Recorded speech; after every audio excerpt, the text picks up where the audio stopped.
Kurumjari. Times of Manipur na khudol tamjaba Coffee with Times of Manipur hariba thoromasida miyeng tabir ba khodimak putaram na okchari. Ngasi ekoina pudana lakchari ba gas asi atei kana sunate miyamna aduki matik demand tawrakhiba adugumlaba gas ama khakni masana instrument tongan ba instrument kaya ama masa mathandana paiba ngamlaba adugumlaba masagi mamingda violin yauriba adugumlaba misak ama khakni. SANDEEP VIOLIN khoi studio da taram na okchari. Hanu maktada tom timbi yengbirba puno pusu SANDEEP na kokno na kurumjari. SANDEEP akhoi wari watai se hodringai da akhoi tom TV hariba akhoi channel ase Manipur gi oina ihan ba satellite channel ne hariba channel ase akhoi 42 countries ta yenghanba ngamjaraba dugumlaba channel ama khakne sigumba Manipur gi akhoi ba satellite channel ama lakpasida SANDEEP gi wakhalon da Manipuri amoina kari phawbi tasena yam nungai habdi expect tawda bhai tare ko yamna su nungai aduga aina thengnajarak pada Facebook ta or YouTube ta thengnajarak pada ai ngalingai dai tare form to hogalak pa do ada ai dum subscribe taw gare yamna su chauthok chai habdi akoina mapalam da chathok ko matam da Manipur gi yengbado phangdarsu TV da Tata Sky kai dum akoina yengbu matam da yengbu phangani dana adugi nongai bam khasum phause thagachari SANDEEP po aduga ahan bada ina lakchani ba wahang se akogi ming se SANDEEP ki ming se SANDEEP VIOLIN harga myam punang na loina ma khangna reba adu SANDEEP ki aseng ba certificate name se kari hoi ai ming aseng se tonambam SANDEEP aduga nupayai su kawai nupayai agi maitei gi oiba ming yumda akogi isagi introduction mati amta bibiyo ne akogi ima pabung adagi yumda kana leminaba haibina singmusi pani aigi ming tonambam SANDEEP aduga aibu pokpiba panthaugi mingna tonambam Sarat aduga aibu pokpi palem gi mingna tonambam ongbi Purnima se debi ai lamlong bazar dagi ne aduga aigi ichinau mari gi manungda ain ahan ne aduga nupa animga nupi amaga ai makhada lejari aduga ai yum panjare aigi wife Thoibisana maksu sei nongmai kharga tawe ada ichanupa ama leire yam nungai je akhoi family se yam nungai na leminaba family gi adugumba mami tabu uzai ko aduga mathang da lakchani ba question sina akhoi SANDEEP se tongan ba musical instruments myam pai bi dana akhoi myamna sakhang biraba instrumentalist ama musician ama oibiri ba ko hari basida akhoi musician ama oigi haibagi wakhalon se karamba matam dagi kamaina pharakhibano mateng amtan habi ai yam pi ingai dagi phawre aigi baba su naha oiringai da isai nongwai yam pamjarpa babazu hoji dum moibung khonge adu hoji makti yam mai thabak ki kai gi problem na kitang budi pothare babazu art ki lamda khongdar ko iba argi aiju pi ngai degi aina gyan tar fode aiju moibung khongame adana adamaina adum aigi keno se adamaina to loiner la khare hajari ba aigi music lines no toxin bio kagi ngasi fauri ba blue band gi SANDEEP VIOLIN koi horakiba instruments moibung khong gi horakiba ado wari di makha da yam mayam am leijari ado SANDEEP se koina chorak ma kanano karino haiba ji khangjarabani na wari si makha chathadringai da koi gi instruments sing sidagi marak tagi ama khanbiraga koi keno gi yakai rol amana han hodokpagi koi sumain toragadi wari si makha chathabada hena nungai ga dong male yakai rol amtang phane dre pena thogal tawjaki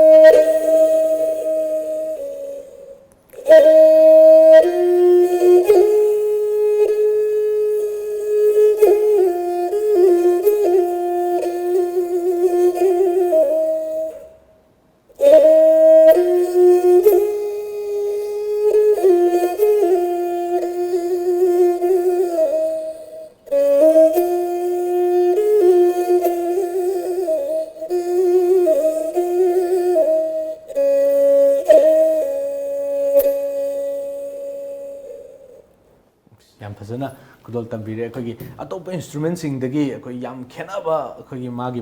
खोंजेल um ओइरिबा अखोगी दमकदि yam important ओइरिबा दुगुमलबा instrument अमा खंगने पेना याम नुंगाइजे अदो अखोगी मखा तारकपसिदा अखोगी ngasiगी अखोगी studio सिदा संदीप न पुबिरेसी तोंगान तोंगान बे इंस्ट्रूमेंट मैम अम पुबिरेबो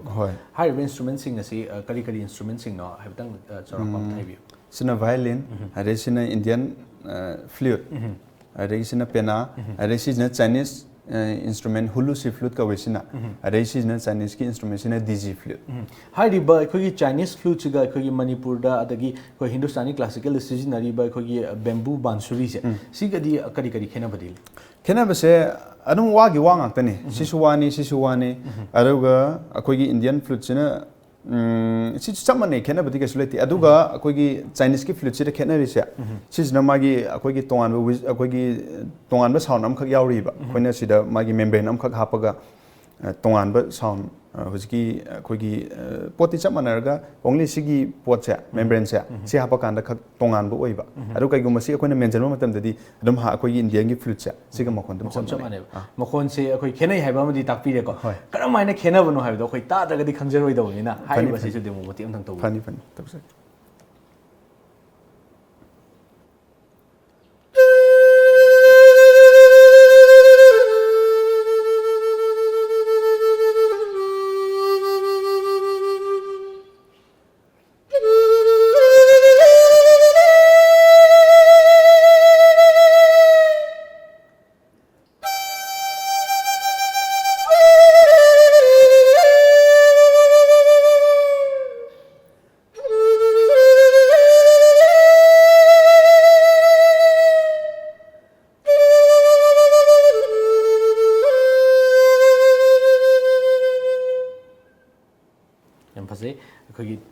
membrane amakak hengat pasina akhoi Chinese flute ki magi unique oiba magi tongan ba mokol ama soibani aduga makhata ba akhoi wari makha chathajarak pa matam da akhoi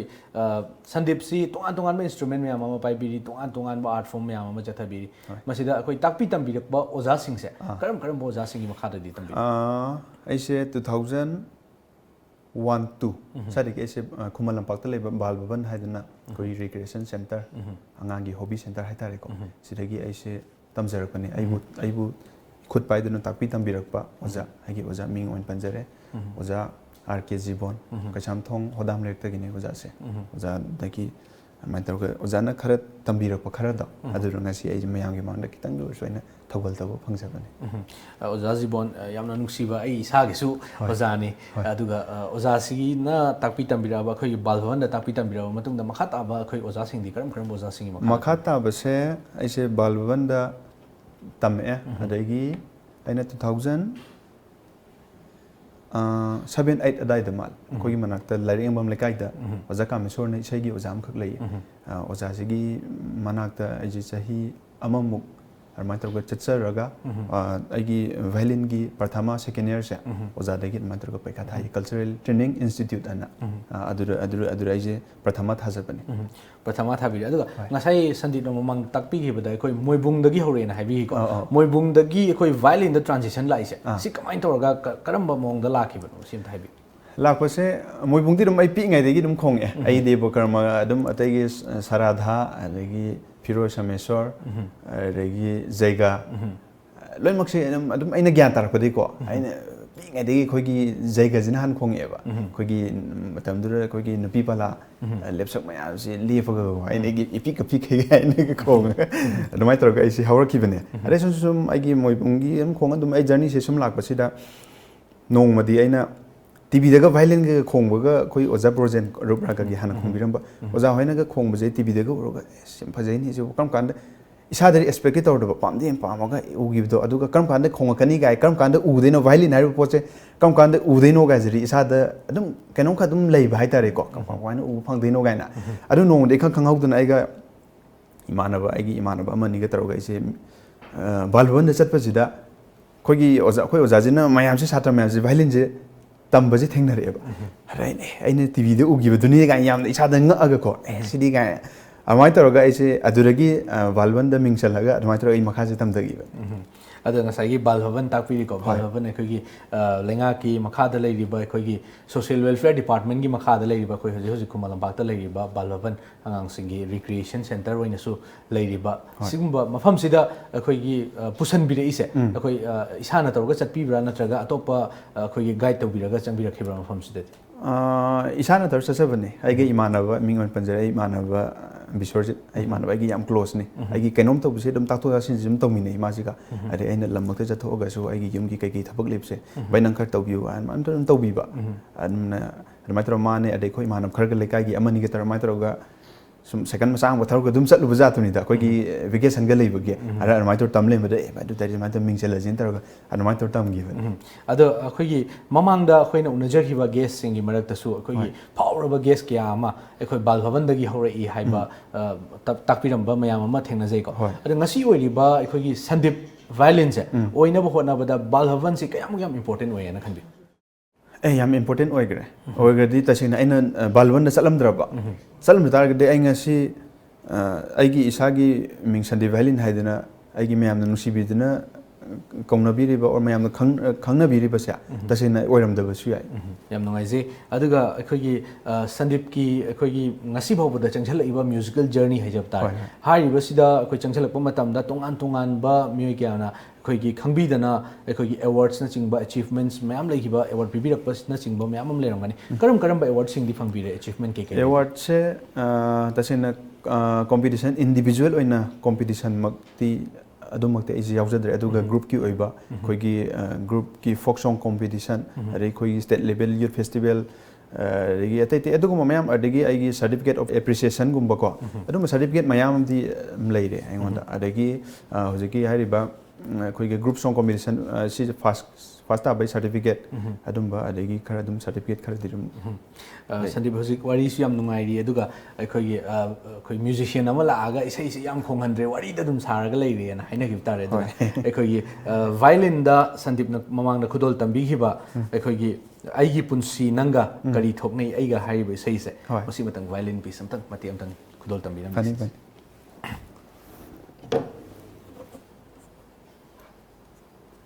तसें हईबदेंती ओजागी खितंग तुंग इंजबने को यम कन्ना हईबदेंती मैम सोंगम यावरसु मैम नाफिगन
ꯐꯖꯅ ꯑꯩꯈꯣꯏꯒꯤ ꯍꯥꯏꯔꯤꯕ ꯏꯁꯩꯁꯤꯗ justice ꯇꯧꯕꯤꯔꯦ ꯍꯥꯏꯇꯥꯔꯦ ꯍꯥꯏꯔꯤꯕ ꯏꯁꯩꯁꯤ ꯑꯩꯈꯣꯏꯅ ꯑꯩꯅ ꯉꯁꯤ ꯐꯥꯎꯕ ꯏꯟꯇꯔꯚ꯭ꯌꯨ ꯂꯧꯖꯔꯛꯄꯁꯤꯗꯁꯨ ꯏꯁꯩ ꯑꯃ ꯇꯥꯕ ꯃꯇꯝꯗ ꯑꯩꯉꯣꯟꯗ ꯁꯨꯃꯥꯏꯅ ꯇꯨ ꯆꯨꯡꯉꯒ ꯑꯩ ꯏꯁꯩꯁꯤꯒꯤ ꯃꯇꯥꯡꯗ ꯀꯔꯤ ꯍꯥꯏꯒꯗꯕꯅꯣ ꯈꯪꯗꯅ ꯑꯩ ꯁ꯭ꯄꯤꯆꯂꯦꯁ ꯑꯣꯏꯈꯤꯕꯁꯦ ꯃꯁꯤꯅꯁꯨ ꯑꯍꯥꯟꯕꯅꯤ ꯌꯥꯝ ꯐꯖꯅ ꯈꯨꯗꯣꯜ ꯇꯝꯕꯤꯔꯤ ꯊꯥꯒꯠꯆꯔꯤ ꯁꯟꯗꯤꯞꯄꯨ ꯑꯗꯨꯒ ꯃꯈꯥ ꯇꯥꯕ ꯑꯩꯈꯣꯏꯒꯤ ꯀꯣꯏꯁꯟꯗ ꯑꯩꯈꯣꯏ ꯁꯟꯗꯤꯞꯁꯤ ꯑꯩꯈꯣꯏ ꯏꯟꯁꯇ꯭ꯔꯨꯃꯦꯟ ꯃꯌꯥꯝ ꯑꯃ ꯄꯥꯏꯕꯤꯔꯤ म्यूजिक ꯂꯝꯗ ꯃꯌꯥꯝ ꯑꯃ ꯆꯪꯁꯤꯟꯕꯤꯔꯤ ꯃꯁꯤ ꯅꯠꯇꯕ ꯇꯣꯉꯥꯟꯕ ꯑꯩꯈꯣꯏꯒꯤ ꯄꯔꯁꯣꯅꯦल ꯂꯥꯏꯐꯇ ꯂꯥꯛꯆꯔꯒ ꯏꯁꯥꯒꯤ ꯑꯄꯥꯝꯕ ꯍꯣꯕꯤꯁꯤ ꯀꯩ ꯀꯩ ꯂꯩꯕꯤ ꯑꯗꯨꯝ म्यूजिक मरी लेनबो ngak to in tawi thudokpa atai adagi hobby time se angang singa ngak adum koigi kayani ngak tang angang singi so moi so koigi recreation oina kay kay no sana khona ba angang sing adungba mind refresh to han bai tare ko angang sum ko gi like sum par lei budo adu ju angang sing ken oi bani adung sai bo ka puthok piraga angang sing sum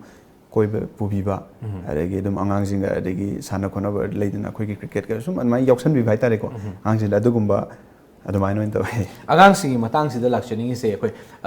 tongan tongan ba hogolagli ba angang sing khoi violin tamning haibagi Sandeep tagi inspire tawraga violin si yam haining bagi adugumba angang sing yam am lakpiram ga haijari ba hai ba angang sing si tambi takpi bagi adugumba class ka dilobi ba kain to tasing da eji matik tiam chacha da bane ai kaim to ojatri tasing na adu lakpadi mayam la ai ngonda tamge na ar ai num sing hai ai di noi tamba da ai di matik ti chade tabutabu aina khangjari ba khara ja sidi ai noi ja share tau jage na harga adamain taruga ai moi da share di tawe adu tasing ai oja amani ga na ko adumakti ai tasing ai ngonda di leijadi hai ta अखोगी Sandeep ना ngasi babu da isai gilam sida changhin bi rei sida अखोगी tongan tongan ba music director music composer me amam ga work to minar club na gani hajari ba hai basi mioi अखोई composer kya mu kadi work to minar khre aduga hai basing sida thengna rakhi ba experience khare share to bi composer se more than 37 38 ki maya de domain de adugi khar help na hai tare ko do in chaw na sum pa jab 37 38 muk se si ai kan to minare work to minare hari basing sida kari kari awan ngai thengna rakhi ba experiencing awan ngai se tasing am ta manade di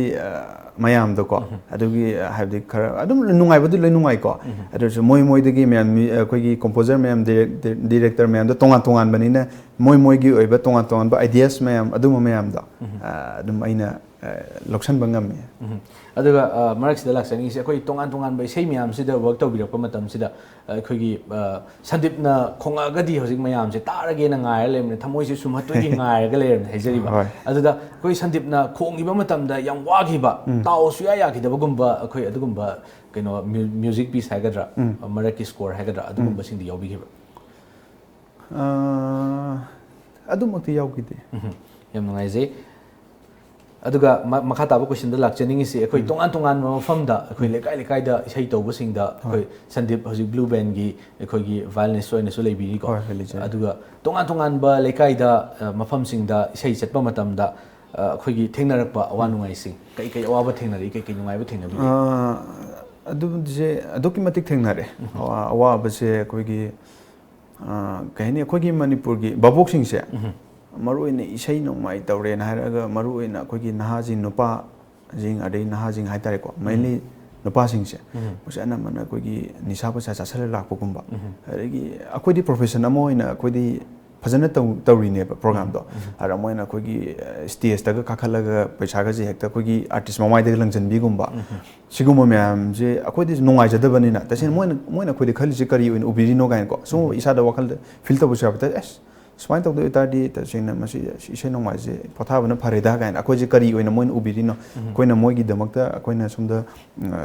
Cantobulak Sabani, Aduga Monis Point of View, the moment I'm Zuka, Adagi, Aquina face on over Yauri, but the same stays the Aquina to again, the Aquina Loud to Hanbase and Cardella to Hanbase, Pesha Tabi with the Pazani from the Tabiu, stays the Karaga, artistic disturbance, Bibino have said. See how them to win have the more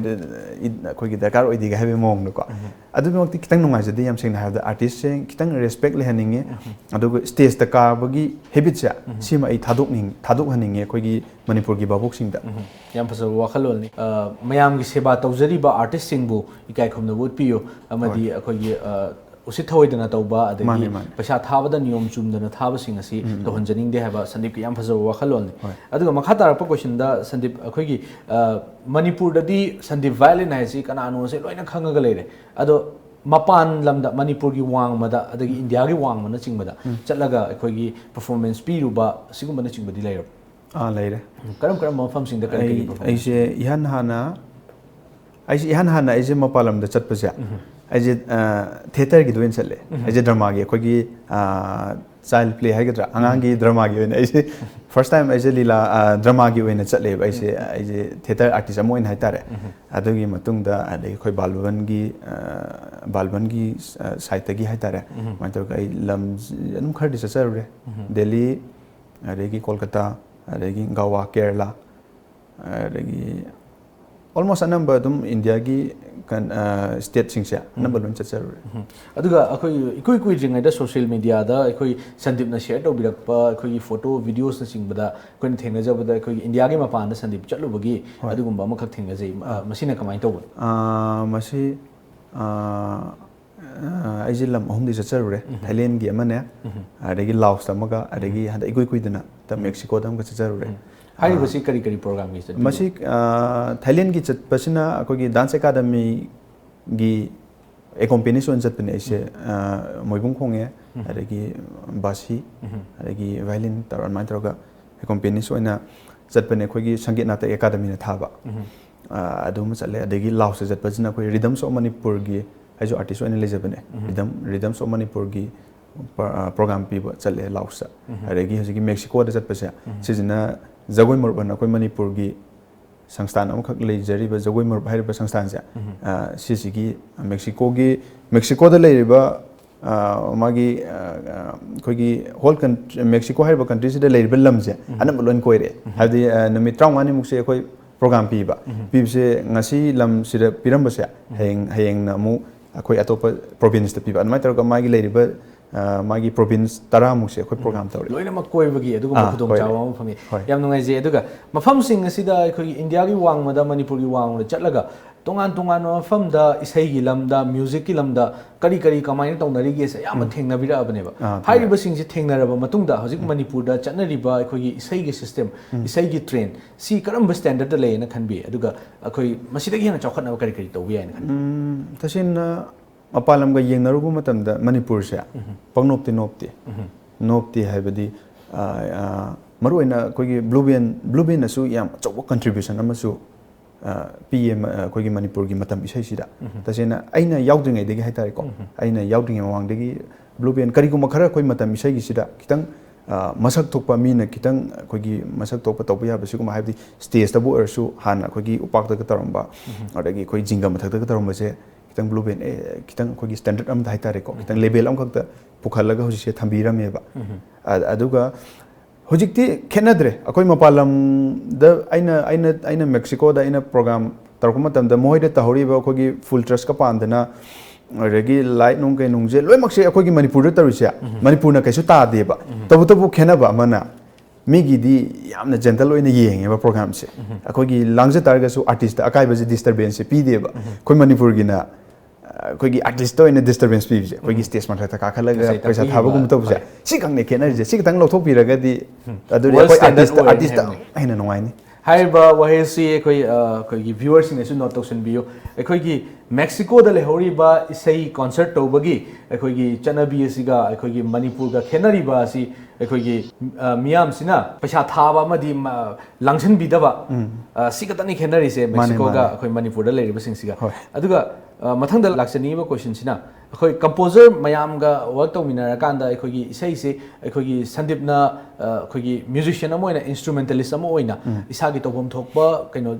thabak si loin tobire aduga isai se fauna na hona bada mayam sigi teamwork na hejari ba ada haiba teamwork se tawra matungda isai ma power matungda koi composer sing da adagi singer sing da ne hena credit piba koi instrumentalist chamana na role lominari ba instrumentalist sing budi kaya hena ubidaba sigum ama leiribse masig matang da Sandeep wakhalon kai lebi masigi matang se keno ne khara koigi director khara dine adum magi credit sa fajan ibir pasu yawe koina sum thengna jabda magi koigi credit sing se mai adu khongbi adu amai thabirak pasu yawe ko adum badem nungai koina su thengna jabda habdi aina kongi biduni ko adegi mina gasum ubiraga kana no ma sida music khong se kana no khong na ban jing madu amai pibirak paja se nungai je yam seng na harabda yam nungai je aduga makhata bada lakchani se koi wari su yam sang na sare koi sei mate kamtang koi gi aibu hingkhora aibu sikhora haina Sandeep na koi gi violin da cover to biraga koi YouTube ta thagalakpa ma thengna je haiba si amtang ga recreate to biradi yam nungai ani ai mateam thakal to jage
ꯐꯖꯅ ꯈꯨꯗꯣꯜ ꯇꯝꯕꯤꯔꯤꯀꯣ ꯌꯥꯝ ꯅꯨꯡꯉꯥꯏꯖꯩ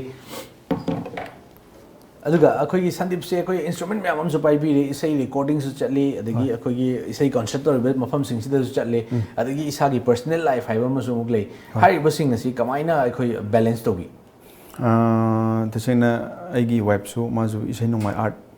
art पामजब मी अमने अदो माना full support तौबी अइना ngasi recording lay or natra ai ngasi si lay habisa ado mana phajana kari kari ai damakte arrange taubi ba andi ai schedule da soidana bhai tare ko matraga maruina ai gi wife ki su yam sound credit amane tasena man su support taubi ram da targadi ai ngasi ai gi level am khakta lay je tasena lem da su yai ba imung manung gi support se yaudragadi mai papa se oithoktabane yam phaje wakhalol ni aduga mathang da lachani sina akhoi gi Sandeep na ngasi Sandeep si miyam na khang si blue band gi violinist Sandeep ana haiga khangni hai ba blue band si da changak pagi wari mating dang thabiyo kamai torga changak khibano blue band si blue band na sang phaja yan han bai je sang ring 2000 adu en khang bada 2014 sai orang bodo wale khogi manipur matam isai amik sigi magi ihan han ba manipur music festival amka pangthoki matam dur id lila da leidi id lila se ai han yaujar pane ba lila gi ai matam dur ai ne lebse sangai artist association orang bodo male ai je lila gi musician accompanies amo ine leiram leiri ngai matam ni ara sinthabe na hojik hojidum mayam na su hena nungsibiba ben amane sinthaben gi site gi tomba haiba mana guitarist mogi ben gi guitarist sijna ingonda phone taroga hayeng se music festival amkhak to godawri aduda mateng pangbiyo na taroga dumai taroga khudak ta ise nongdang da rehearsal jing hak yaururaga ai nongalaga program gi chatpasida blue band gi chinaw sing su leirame lema thengnabsi ai ga hana mamang da punmina kiba koi blue band gi hujina koi president oibiriba ai mingon panjarab da daboy malangba मागसे आई हाना दि ममांग दि पुनमिना ग्रेबा कोइना दि उनरुद्रबा आरा मात्र आई हुजिकी मतमी से festival की कोगी Manipur music festival सिगी लाको सिदा ए दाबो से थेंगनाइए थेंगना ए दाबो तौनर ए coin तोरि खोलि नोंगाइ एनमाइ त वाइ तौनब से कांटेक्ट नंबर से लौनरगा ए अदु तारि कै कैनो चिनाव थबक तौमिनगरो मयाम अम लेरे ए तौसिको अनमाइ तौगा रेकॉर्ड खरगा तौरपनेबा राहुल की स्टूडियो रे तौरगा दाबो के हुजिकी राहुल ग मबानी से पुलगा मत अदुई रेकॉर्ड से खरगा सुम तौरपदगी दि अरेगी सिंथागी प्रोग्राम दुम पिउरे पिरो मतुंग द मयाम नसु मतम कोइना वायलिन से कोइगी केनो सिदा क्या उरक्तब उदब हादे कोइ ओजा ब्रोजेन होइना पोथागी मतम देगी वायलिन से उदब सिदा नौना आइनम उरकपदुरा खोंगप उरकपदुरा मयाम नसु नुसिबि हाइगद्रा अदमाइ तरग मयाम सु खितंग अइंगोंदा एप्रिसिएशन अम खक्सु तौबिरे अदुइ मतुंग देगी अदुम लीला से याउना ब्लू बेन गी आई चिनाव सिंगना एस मतमना इसै दु खरग चetse अनमाइतर लापदगी एसे लीला सु मियावबा अद इसै सु खगदुम टेक्ति अनमाइतर चला अदमाइतर लापने अदुगा 2017 सिदगी दे आई लीला से पोथारगा आई ब्लू बेन की member अमोइना permanent member अमोइना I होजिक लेजरे ngasai panbihiba akhoi lila gi matang sida lila chatpa mafam da akhoi Sandeep na instrumentalist oiba Sandeep na akhoi vocalist oiraga isai sakpagi amasu thengna jakiba haiba si kamai togibno ta haibi hojaida lila chatpa lila su chatle aduga akhoi blue band gi su aduda isai tawe ada lila na de hale lila matung de isai taw kan taw adura sum hojai de chatpadura koi manipur dei lapna lakpanina sum mayam na siam nusi ba dei di koi gi mayam na haitare ko kena mayam na dei koi an le mo jam mayam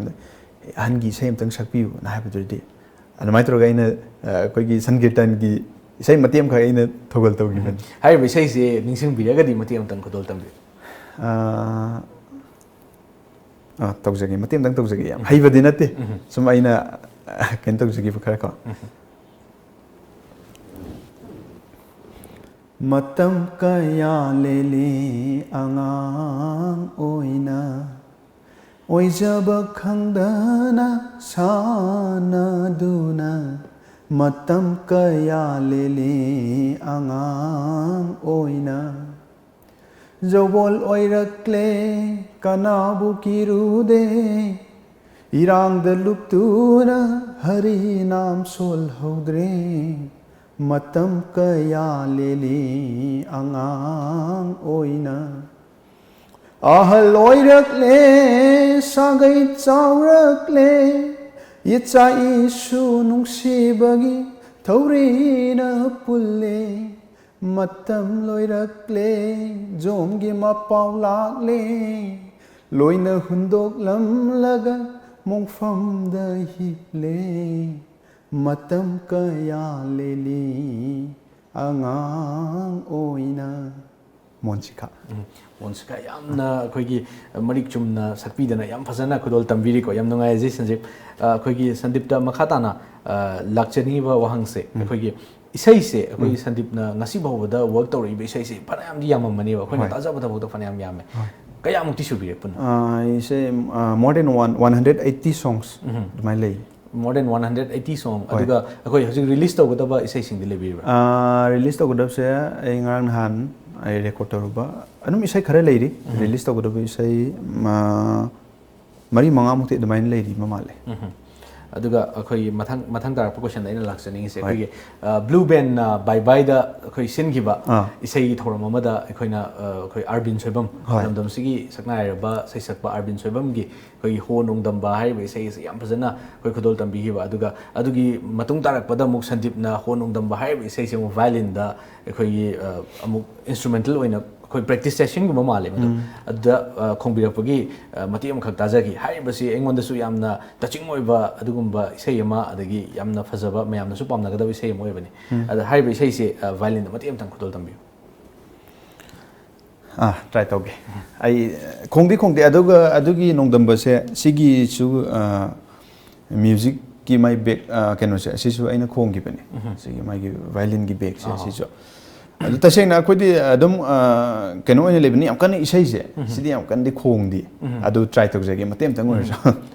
adugi marakta yaugiba khogi keno oiragasu background score hagadra adu mo oiragasu Sandeep na paibigiba matem tang khudol tambi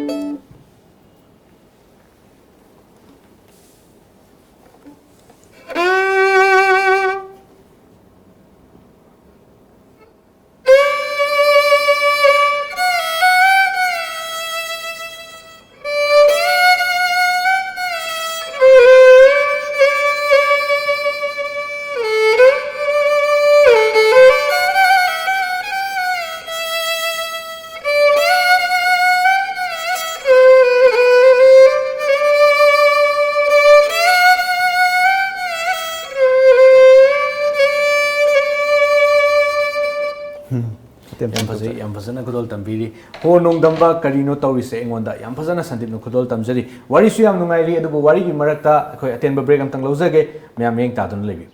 The Great Wedding Sale by Mobile Furniture.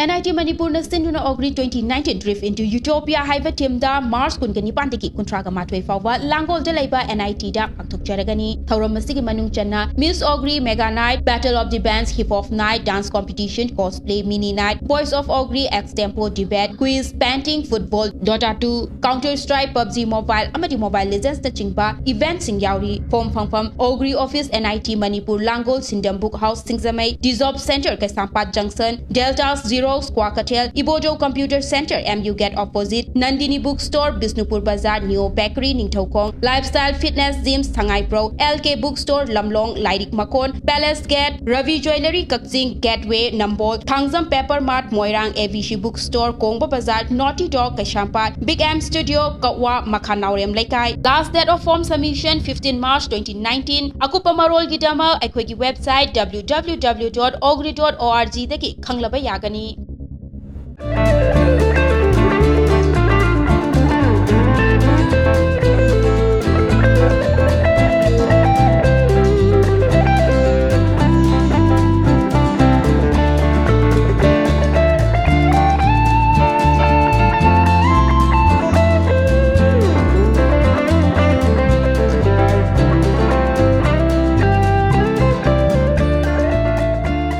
spray oil, agarwood amadi tangna phangma machal kayana semba adugumlaba iramdam asida puthokchaba Rehal perfume, Aryan store, Dove, Lico store, Jason amadi Ningthousam Enterprises ta phangbiragani. Aikhoigi head office Hatami Nuthong near Symmetry Road. Musicians, singers, dancers, rappers, actors, comedians, any talent. The stage is waiting for you to showcase your hidden talent all over India through Mega Talent Show on Lamjingba Times of Manipur private satellite television channel, which is available at Tata Sky. Prizes: winner rupees 1 lakh, first runners-up rupees 80,000, second runners-up rupees 50,000, 7 consolation prizes. Audition on 30th, 31st March, 1st and 2nd April 2019. Last date of enrollment 15 March 2019. Forms available at Tom Office, Uripok and the college near you. Call 940-299-1938. Break ki matungda mayam puno po amukha na taram nokchari. Makhataba wari sing ekoi Sandeep ka sanajage. Ekoi Sandeep ki ekoi ki music journey sida ekoi ki Manipur ki yamna maru oiba instrument amasu oiba ekoi pena se. Pena sina ekoi modern song khongak pagi adugum laba yam phajaba fusion nama ekoi na thengnaje. Haiba sing sida lakpagi journey se kamai tobi banam thaibi. Masi tasina aise pena de eji tamjarakte. Violin oina khongakpane. Ara pena ga violin ga kitang magi character di tongali ko adubu mai fingering sida kitang naksanaba naksanaba sida gi aina maitro ka agi marup imanaba ko gi khapo samam dagi ketimim sobasandra imanaba se ko gi wangai gi panthau gi da ibani se matam khar punmi narame adur punma jira magi pena sida aina sum pairaga kharga sum aina try tawjabane adagi di ai gi soma maitai masam oiraga di pena sida khoi gi di dana thana biya da phone am khok oi banina emasir ai haita biya dina ada main tar ga ise khara khara khongja bani ya kon hai badi nate hai ba ekoi gi pena hai ba instrument sida ekoi gi sumaina ekoi hojik chanari ba modern song se khongba yani na khanbi rei se si karamba kadai digi kamaina khanbi ra so violin khonga banina ar violin gi dum string mari ne ba sin only string am khak oi ba am khak sida khuje koi gi pangling da leng bai tare koi gi yanamong da ko are gi sigi isagi pena se aina semja bane ba sije sida koi violin gi ta da aina fretboard ka hapaga ngasagi sigi magi yote bo saji kitang koi gi khong da sur nungai te na amatra hapaga dum khaga sum tek de koi violin gi ta de style sum khong khong khaga ching bi ko bi sum khong do amai tar ga sei ya ga do ba pena da khong ba ya ga do bi sei se amai tar sum try tar amai tar khong ni mati yam tang khudol tang bi yeah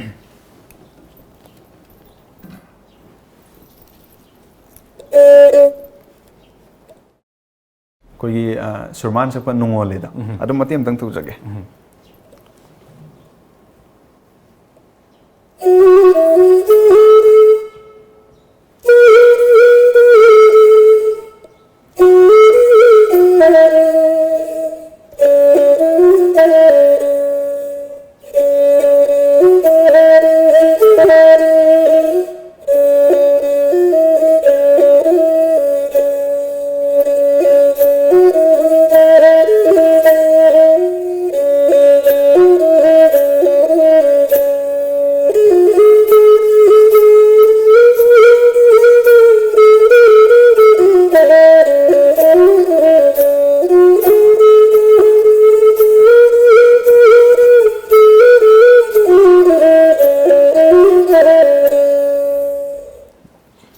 khudol tambiri akhoi gi hanadagi leijaramaba instrument sida akhoi gi modern song khongpasi tonganba masigi taste amane haijari ko aduga violin ga pena ga sidi akhoi tonganba platform oiraga su yam naknaba mari ama leinare aduga aina yam khangjaningi se akhoi gi pura tonganba akhoi basi se flute se muk yawbirei sina karomdagi kamaina yawbirapa flute se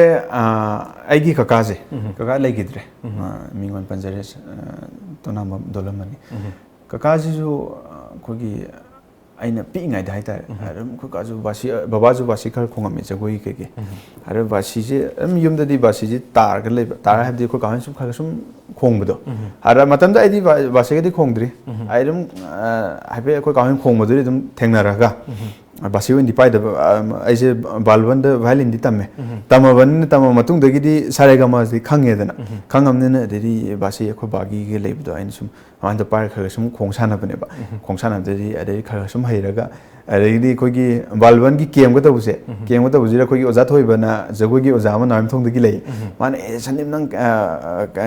mai bi jago gi basi khongo ga ta ga da ga basi ji khongo ga ade gi lekai gi kai la harawa kai khong gi da amai tor ade gi ko gi lekai de gi ko gi pungye bi yambung arke open ro na kam lei ma yam seng na ai gi aina jago gi kai gi ade khonga pakholapa tar iba mayam ja sigi ai gi khoi gi yamong open ro jin taroga pusan biraga mai taroga ai to birak ki bane ba ade dim basi khar sum tek khong gi bidagi di ade di ro mai taro khar ga dum khong hari basi adu mayam se thengna raga basi se sum khong se hor khre ko adu formal loina khoi music college se kai da khoi basi gi oina tongana tambadi lebi tambase ai hujik basi ne violin ne ai hujik bisarat tawjare bisara to biri ba yam nungai je tongan ba khoi gi instrument sing ase khoina mi amana hek khong bada tongan ba yamna diverse oi ba instrument ngak tane haijari ba Sandeep na loina ba khong biri ko aduga makha ta ba question da lak chening ise khoi Sandeep si instrumentalist musician amo oiraga khoi compose to ge haiba ge wakhan de lebi ba compose to base tasengna taruk pasu ya adu hojik makidi tawdri hojik makidi mayam gi seba haigadra adum te mayam ko biro ko de adu kombi wa alma tar adum hojik kidi wena khage dum chachari adu gi su adum lakadau di male tungda khoi composer mo era pagi apam badu di lebiri heavy bane yam ngai je aduga ngasi changchin biri ba khoi gi music ki journey je si sida khoi karai bhawdi changchin bi yen khan bi journey se till my last breath hai tar adum ai CD phawdi ko adum ai music CD dum koi gi adum cha ka to la gai tar adum loina re ga le ra bani na CD hangwai phawa ai gi thawai ga chang ga khaina di phawdi music ti adum ai dum loina jan yam ngai je aduga wari gi marak thana khoi gi ngasai gi flute ta sona pai bi ba flute sida khoi gi yamna nungsi ba khoi gi manipur gi khoi gi ningol khuding makna yamna thamoi da panjaba isei haibi tare ko ita manja ka da chatlani haibi isei se masi matang khudol tam sai bu hai ga da try tau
mongda khoi khudol tambiri ko adu akhoi na ngasai dagi ujar ko matam da akhoi instrument sing si amom to ina loina mak tare adu hari ba sida lei ba akhoi gi Chinese flute sigi maming dong thai hulusi flute se hari ba sigi makhon de akhoi taja de simasu de mom tang to ujar sigi hulusi flute se aigi dada engon da aigi dra yam nusiba dram khu lei dra phangnung dagi dra mingon panjare lai lapam jayanta kumar dara se aigi dhamakta ni haidi ko khoi gi pot se kari to boya ba lei ge habja drazino in search to bi ba khoi gi YouTube to bor so internet to bor so ko kari pa be abja amantur ga dara na si pot se thibira ga Sandeep nang si pot se nang try to gira na hai dra try to ge na amantur ga sigi poche drana aingon da gift to bibane ani ne sijiga ama khakkan su leiri adure aina ama khaturi pujar tre siga tangwan pore poti siga chamane mai ki de tongwan ba sina si ama duna bi flat oiba madroga drana si aingon da present to bibane khongo and dran try to na adu manipur de su han su ram do male china dagi lerak pane ba adu hojik china gi sigumba akoi gi pot sing se akoi gi china dagi porak pa sar ga akoi gi toxin na ba akoi gi counterfeit hai tar duplicate mayam am thoi dana si gi sing si dagi akoi si Sandeep da phangi ba pot se sin original kamaina si ani si kamaina khaidok pi pot si direct akoi gi sidi direct ngak te lerak phang ngak tani ne adu di kem china dagi problem oi lerak phang ngak tani adagi sigi digi flute cha sijina aigi oza indu na kogi sankirtan gi sei gi oza am khak lei oza sina china sar pakanda oza na lebi rak pane oza pantu na digi flute nam lei bani adu oza nam tang paipi ron tar kan matro oza ta paila pane sigi flute sina are sina sigi dran pi re na sigi flute sigi mo khon ha ta tasi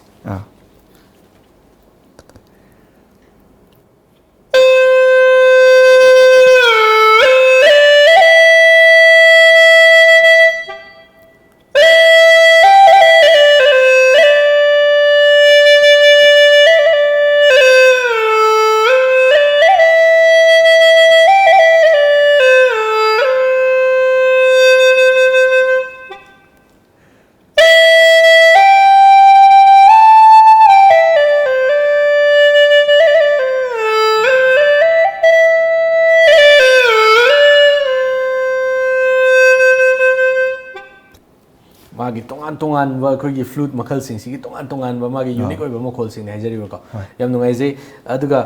khoi gi makha ta ba khoi gi musician oi ningi ba haugalakli ba ngang sing hai ba sing sida Sandeep ki side gi kari wakhalon di wafam di thambini ai gi side gi aina hajaning ma sim moida taseng na moina oirage moi professionally oirage haina khallaga di ko fajana magi makhong je chumna haitare habadi magi basic se kogi ruchidagi hauna chumna satpiraba adu itargati ma soidira ma karigum khadi ma successful life amadi ma oigani na khalle habadi kogi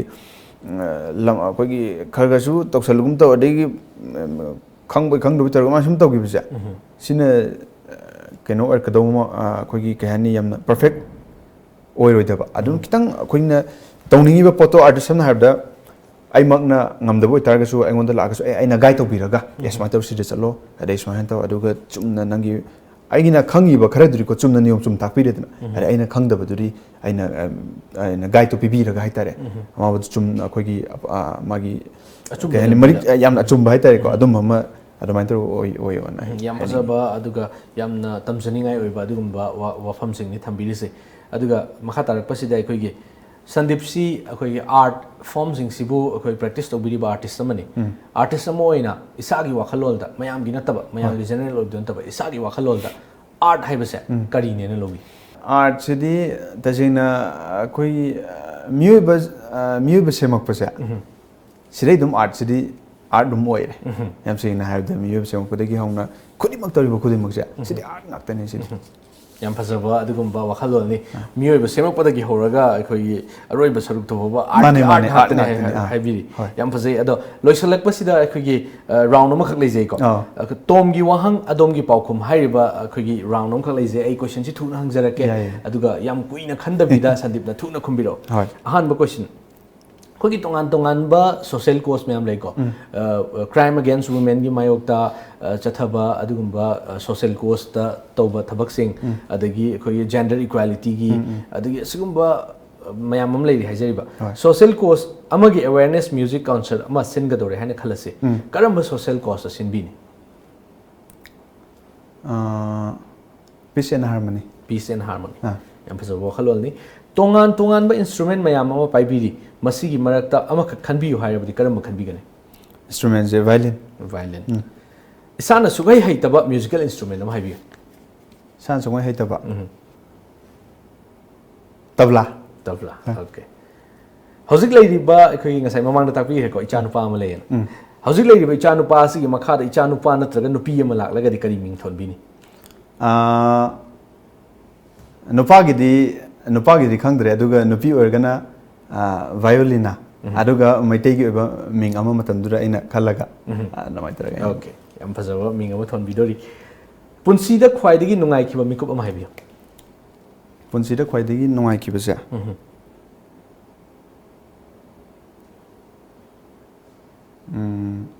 अना करी कनोमा समना है अना performance पोरसु और अना concert पोरसु अना कनोमा तौरुरेबा तौरगा अदुगी feedback लापदो अने मीने appreciation तपुरप नंगे अदु ngai तौगिबदुरी नुंगाइ नंग ngai तौगिबदुरी फजे खुलि सिगुम्बा अने एप्रिसिएशन तपुरपदा अदे नुंगाइ मथंगी क्वेश्चन से ngai वारी मरक तबुदी यावथोखरे सोइदनको इसै मफमदा मयामदा ख्वाइदगी तौहनजनिंगदब थवा मा हाइबियो quite artist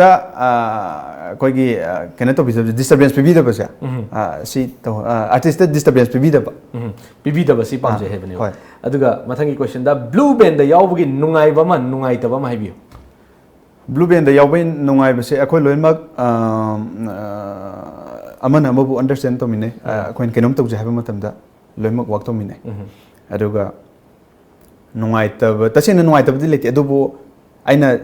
semdo honing ba hagadra koi bina tawin tawji ga habda tang koin kenom tawji ga habda koi myam plug wakato minerga to puta habdi sum kahani delay to wai tare habdi kenom tawji ne ga habda koi mi amna harpa nga sum ngai bele dina adu mane to bida koi isa isa na ngasi di adura kenom tawji ne ga har tawji ga myam ko puja siri pam adu do badi nate ko to adu koi gi mi amna sum harpa koi ke kahani keno oi do buda aduri isa isa na voluntarily चोंथोगा थबक तमिमदा अदबा okay मथंगी question पुंसीदा कांगम द बिसै मा हाइबियो पुंसीदा कांगम दबा नंग बोसम ओके अदुगा म्यूजिकल इंस्ट्रूमेंट सिंग असि नतबा हजि इसादा यावरिबा पोट सिंग असि मनुंगदा ख्वाइदगी पामजबा पोससे कै मोबाइल फोन ओके अदुगा अरोइबा क्वेश्चन सिदि क्वेश्चन नत्रे एखोगी 2001 गी लाइबक थिबा थौदोकता एखोगी मियोय क्यामा एखोय थवाइना पोंथा पीखिबा जून 19 हाइरिबा सिदा एखोय के नतरगा रुब्रागन खुदोल तंबिखिबा हादलमदम के कृपात हाइरिबा इसेसे एखोय वायलिन दा संदीपना एखोय यूट्यूब दा थागत पिरप थेंगनजे हाइरिबा सि अमुक्तंग रिक्रिएट तौरगा एखोगी थवाइना पोंथा पीखरबा अदुगुमलबा अथौबो सिंगदुगी मफमदा कच्चबोइना ngasi थौरमसिगी अरोइबो क्वेश्चन ओइजे हाँ ना प्रिपरेशन जो तो होते रहते अदो ट्राई करोगे कितनी तो सेंगना आई अदो की तो की बता नमित से जून 18 की नमित से आई नसु सिटी केनों खक्ति आई सु कोई की क्या नहीं आई की कितंग आई की फीलिंग्स तो आई तारे को शेयर तो पॉइंट कहीं गुम्बा मन्दी तो की इंटर माइट्रो का इन मते हम खक्तंग आई ना माइट्रो का आई की अपलोड तो सही बने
ꯍꯥꯏꯔꯤꯕ ꯏꯁꯩꯁꯤꯃꯛ ꯑꯩꯈꯣꯏꯒꯤ ꯂꯥꯏꯕꯛ ꯊꯤꯔꯕ ꯖꯨꯟ 18ꯒꯤ ꯊꯧꯗꯣꯛ ꯑꯗꯨꯗ ꯊꯋꯥꯏꯅ ꯄꯣꯟꯊꯥ ꯄꯤꯈ꯭ꯔꯕ ꯊꯧꯕꯁꯤꯡꯗ ꯀꯠꯆꯕ ꯑꯣꯏꯅ ꯍꯥꯏꯔꯤꯕ ꯏꯁꯩꯁꯤꯃꯇꯪ ꯀꯠꯆꯔꯤ ꯑꯗꯨꯒ ꯂꯣꯏꯁꯤꯜꯂꯛꯄ ꯑꯁꯤꯗ ꯑꯩꯈꯣꯏꯒꯤ ꯁꯟꯗꯤꯞꯀꯤ ꯆꯤꯜꯂꯕ ꯃꯇꯝ ꯀꯌꯥ ꯀꯥꯏꯊꯣꯛꯄꯤꯗꯨꯅ ꯑꯩꯈꯣꯏꯒꯤ ꯁ꯭ꯇꯨꯗꯤꯑꯣꯗ ꯂꯦꯡꯕꯤꯔꯛꯄꯒꯤꯗꯃꯛꯇ ꯑꯩꯈꯣꯏꯒꯤ ꯂꯝꯖꯤꯡꯕ ꯒ꯭ꯔꯨꯞꯀꯤ ꯂꯦꯇꯔꯦꯜ ꯀꯝꯄꯅꯤ ꯑꯃꯁꯨ ꯑꯣꯏꯔꯤꯕ ꯆꯤꯟꯖꯥꯛ.com ꯀ꯭ꯂꯤꯛ ꯑꯃꯗ ꯆꯤꯟꯖꯥꯛꯁꯤ ꯏꯁꯥꯒꯤ ꯌꯨꯝꯗ ꯌꯧꯔꯛꯄ ꯌꯥꯔꯕ ꯍꯥꯏꯔꯤꯕ ꯀꯝꯄꯅꯤꯁꯤꯒꯤ ꯃꯥꯏꯀꯩꯗꯒꯤ ꯁꯤꯃꯇꯪ ꯈꯨꯗꯣꯜ ꯇꯝꯖꯔꯤ ꯊꯦꯡꯛ ꯌꯨ ꯉꯁꯤꯒꯤꯗꯃꯛꯇꯗꯤ coffee with Times of Manipur ꯃꯤꯠꯌꯦꯡ ꯇꯥꯕꯤꯔꯤꯕꯁꯤꯡꯕꯨ ꯀꯥꯏꯅꯅꯕ ꯌꯥꯊꯪ ꯅꯤꯖꯔꯤ ꯄꯤꯅꯕꯤꯔꯁꯤ